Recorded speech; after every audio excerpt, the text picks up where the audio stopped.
Generation okay. నేను ఇంకా red book అంటే మీ పార్టీ వాళ్ళందరినీ మోటివేట్ చేయడానికి, క్యాడర్స్ని, మీ ఫోర్సెస్ని మోటివేట్ చేయడానికి లోకేష్ గారు చేస్తున్నారు అనుకున్నాను. బట్ సార్ ఇదేంటి సార్, రియాలిటీకి ఎగ్జిక్యూషన్లోకి వచ్చేసరికి మీ బ్రాండ్, మీ హాల్మార్క్ అది దెబ్బతినేలాగా మీ నెక్స్ట్ జనరేషన్ లోకేష్ గారు ఎగ్జిక్యూషన్లో కూడా ఇలా తీసుకెళ్తున్నారు అని అర్థం చేసుకోవాలి as a common person. Okay, this is really dangerous to the state sir, especially under your regime. Okay, and డెవలప్మెంట్తో, బ్రాండ్తో, మీరు డెవలప్మెంట్ అనే బ్రాండ్తో మీరు ఇంత ఉన్నవాళ్ళు sir, this is not how you should continue your how you should encourage. This is damaging your reputation. Okay, CBN garu అంటే ఒక స్టెబుల్ అండ్ ఒక డిసిప్లిన్డ్ క్లైమేట్ ఉంటుంది అనే ఇంప్రెషన్ ఒకటి ఉంటే, దానికి మీరు ఇవన్నీ ఎంకరేజ్ చేస్తా, I think you are helping that to destroy your brand sir, that I'm very sure. And Lokesh గారికి కూడా సార్, మీరు I'm pretty sure that you are naturally not a violent person. Okay, మీకు న్యాచురల్గా వైలెన్స్ అనేది మీ పర్సనాలిటీలో లేదు. మీరు మాసెస్ని, మీ ఫోర్సెస్ని మీ వైపు ఆ కరిజ్మాతో ఏమన్నా బిల్డ్ చేసుకోవడానికో, లేదా మీరు వాళ్ళ ప్రాబ్లమ్స్ని నేను అర్థం చేసుకుంటాను అని, నేను కథం దొక్కుతాను అని చెప్పేసి మీ న్యాచురల్ ట్రైట్ని తప్పి మీరు ఈ అగ్రెసివ్ వర్షన్లోకి మీరు వెళ్ళాలని చూస్తున్నారేమో నాకు తెలీదు సార్. ఫస్ట్ థింగ్, మీకు అసలు ఇదేం అతకట్లా. This is not natural to your personality. As a common person మిమ్మల్ని ఎప్పుడు కలవకుండా మీడియాలో చూస్తా నాకు అర్థమయ్యేది ఇది. మీరు ఇలాంటి ఎంకరేజ్ చేస్తా, that you are educated in Stanford. Okay, మీరు వచ్చి లీగల్ రూట్లో మీ ప్రతాపం చూపించాలి. ఓకే, ఎవరైనా సరే, ఏ పార్టీ వాళ్ళైనా సరే, ఎడ్యుకేటెడ్ పీపుల్ అయి ఉండి మీ ఆధ్వర్యంలో మీరు ఇలాంటి ఎగ్జిక్యూషన్ ఎంకరేజ్ చేస్తుంటే, ఇలాంటి ఆన్ గ్రౌండ్ ఎంకరేజ్ చేస్తుంటే sir, this is really concerning, especially you are educated in Stanford. Okay, so I don't think you. And మీరు గమనించండి, మీరు మీ దగ్గరే మీరు రిస్ట్రెయిన్ చూపించకపోతే గ్రౌండ్ లెవెల్లో ఎట్లా ఉంటుంది? పాలసీ మేకింగ్ లానే కదా.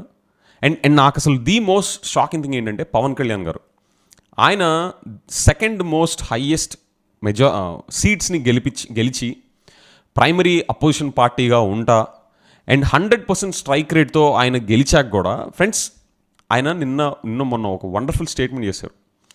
నేను అకౌంటబిలిటీ కూడా నాకు ఉంది విక్టరీతో అని చెప్పిన ఒక అకౌంటబిలిటీ ఛాంపియన్. ఓకే, ఆయన చాలా క్లియర్గా ఆయన పార్టీ ఫోర్సెస్ని మీరు ఎక్కడ డిసిప్లిన్ తప్పద్దు అని చెప్పేసి ఆయన చెప్పారు. Sir Pawan Kalyan garu, you are no more a party leader, you are a part and parcel of the governance in Andhra Pradesh now. Okay, so మీ ఆధ్వర్యంలోనే ఈ అట్రాసిటీస్ ఇవన్నీ జరుగుతున్నట్టు. ఓకే, మీ పార్టీ క్యాడర్స్ కానీ ఎవరికైతే ఇన్నోసెంట్ పీపుల్కి మీరు అనుకునే వాళ్ళకి ఇంజస్టిస్ జరిగిందో వాళ్ళకి జస్టిస్ ఇచ్చే పద్ధతి ఇదేనా?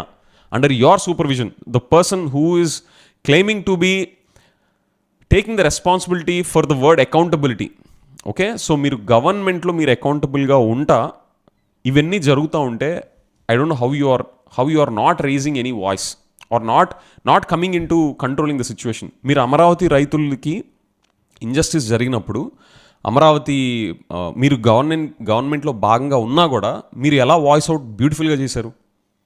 Excellent, phenomenal thing sir. మీరు వచ్చి ఇప్పుడు 2-3 days అవుతుంది, మీ కళ్ళ ముందు ఇట్లా జరుగుతుంటే how are you keeping quiet sir?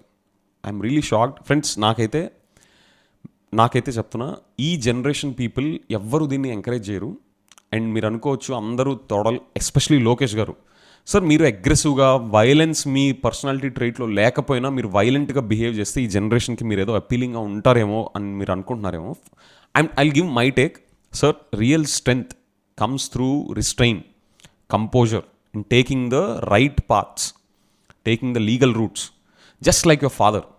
Okay, నేను ఆయనకు మొత్తం 100% సర్టిఫికేట్ ఇస్తున్నానంటే కాదు. నాకు తెలిసిన సిబిఎన్ గారు, ఆయన డిసిప్లిన్, ఆయన కంపోజర్, ఆయన వర్డ్స్ మీద ఆయనకుండే కంట్రోల్, ఓకే, అవి ఎక్కడా తప్పకుండా he'll take legal roots, right? So you also take legal roots sir. ఈ జనరేషన్ వాళ్ళు ఎవ్వరు దీన్ని అప్రిషియేట్ చేయరు.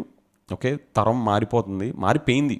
ఓకే, చాలామంది పొలిటీషియన్స్ ఒకప్పుడు వైలెంట్గా లేదా గొడవలకి ఒక సార్ట్ ఆఫ్ రెప్యుటేషన్ ఉన్న ఫ్యామిలీస్ వాళ్ళల్లో నుంచి వచ్చిన నెక్స్ట్ జనరేషన్ పొలిటీషియన్స్ చూడండి, వాళ్ళు ఈ కొత్త జనరేషన్ అర్థం చేసుకున్నారు.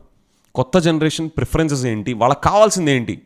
మీ ప్రతాపం అంతా మీరు 100 days 100 companies అన్నారు కదా, మీ సపోర్టింగ్ 100 company, మీ సపోర్టింగ్ గ్రూప్ నుంచి 100 కంపెనీస్ కాకుండా ఇంటర్నేషనల్ కంపెనీస్, ప్రపంచానికి తెలిసే న్యూట్రల్గా ఉండే కంపెనీస్ ఒక 100 పెట్టించండి.